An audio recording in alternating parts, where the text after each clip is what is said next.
म अहिले कागेश्वरी नगरपालिकाको कागेश्वरी महादेव मन्दिर जाने बाटो नजिकै छु।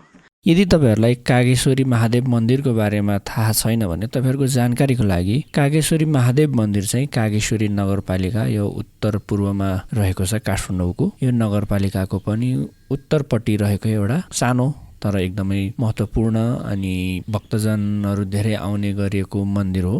तर यहाँ सधैँ भक्तजनहरू आउने गर्दैनन्। वर्षको एकचोटि अर्थात् भाद्र शुक्ल अष्टमीमा चाहिँ यहाँ ठुलो मेला लाग्ने गर्छ र यहाँ धेरै मान्छेहरू टाढा टाढाबाट आउने गर्छन्। यहाँको मेन विशेषता भनेको यहाँनिर एउटा काग छ अनि माथि मन्दिर छ। मन्दिरको साइडबाट नै एउटा खोला बग्छ, सानो खोला। बर्खामा आउनुभयो भने त्यो खोला पनि एकदमै उर्लिएर आइरहेको हुन्छ र त्यहाँ एउटा पहेँलो काग पनि छ। पहिला त्यो सुनको थियो अरे, अहिले चाहिँ त्यो चोरी भएर पित्तलको काग छ, जसलाई मैले यो फोटोमा पनि हेर्न सक्नुहुन्छ। यो चाहिँ काठमाडौँबाट एकदमै नजिक रहेको छ। सुन्दरीजल आलापोटबाट पनि यो नजिक छ। सुन्दरीजलबाट थोरै माथि हो यो। तपाईँ सुन्दरीजलबाट आलापोट आउनुपर्ने हुन्छ, त्यसपछि माथि आउनुपर्ने हुन्छ।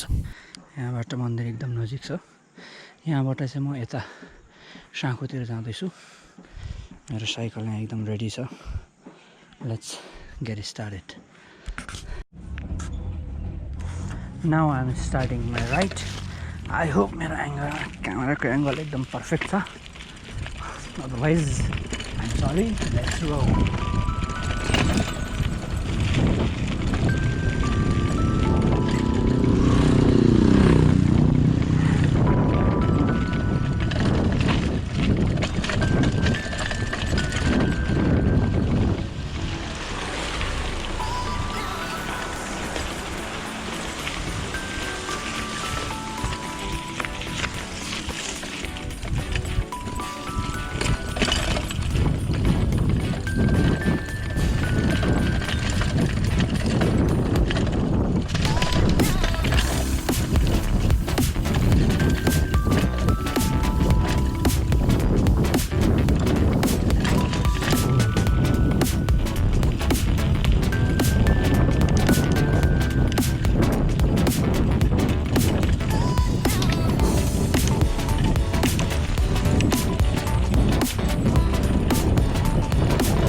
Khulaltar I'm ending my video. Thank you. यो भिडियो हेरिदिनु भएकोमा धन्यवाद। आशा छ यहाँलाई यो भिडियो मन पर्यो होला। भिडियो मन पर्यो भने लाइक गर्न पक्कै नभुल्नु होला र अहिलेसम्म मेरो च्यानललाई सब्स्क्राइब गर्नुभएको छैन भने मेरो च्यानल सोलो ट्राभलरलाई सब्स्क्राइब पनि गर्नु होला। धन्यवाद।